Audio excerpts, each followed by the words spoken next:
Dua perusahaan farmasi ditetapkan sebagai tersangka kasus obat sirup penyebab gagal ginjal akut.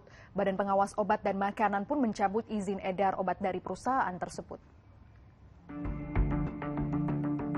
Dua perusahaan farmasi, PT Yarindo Pharmatama dan PT Universal Pharmaceutical Industries, menjadi tersangka kasus obat sirup penyebab gagal ginjal akut. Dua perusahaan itu diduga lalai hingga terjadi pencemaran etilen glikol di obat sirup. Dampaknya, orang yang meminum obat sirup menderita gagal ginjal akut. 5 industri tadi sudah disebutkan, dari ke-6 sarana tersebut 5 industri dan 1 distributor kimia ya, CV Samudra Chemical. Dari ke-6 sarana tersebut, Badan POM menangani investigasi dan penyidikan 4 sarana industri farmasi dengan progres bahwa terhadap PT Yarindo Pharmatama dan PT Universal Pharmaceutical Industry telah dilakukan proses penyidikan dan telah ditetapkan tersangka.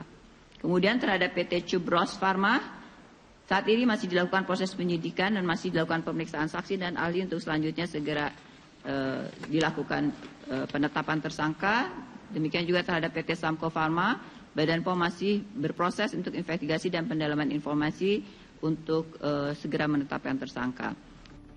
Selain 2 perusahaan yang sudah ditetapkan sebagai tersangka, 3 perusahaan farmasi lain masih diselidiki polisi, yakni PT Afi Pharma, PT Samko Pharma, dan PT Cubros Pharma. Mereka diduga memproduksi obat sirup dengan campuran etilen glikol yang melebihi ambang batas keamanan. Sementara di gudang milik penyalur bahan baku obat CV Samudra Chemical, pekan lalu ditemukan indikasi pengoplosan zat kimia berbahaya dalam bahan pelarut obat sirup. Cira Caniago melaporkan dari Jakarta.